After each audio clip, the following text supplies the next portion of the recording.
ஸலாம் அலைக்கும். நபி முகம்மது அவர்கள் கூறினார்கள். ஒரு முஸ்லிம் நோயால் பாதிக்கப்பட்டால் அல்லாஹ் கூறுகிறான்.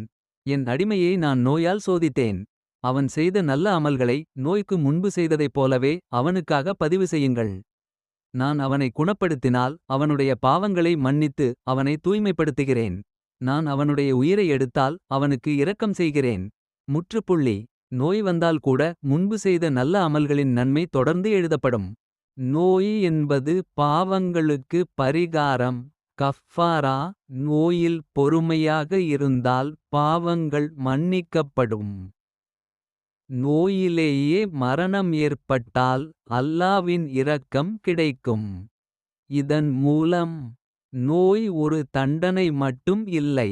அது அல்லாவின் ஒரு ரஹ்மத், இரக்கம் மற்றும் பாவ நிவாரணம்.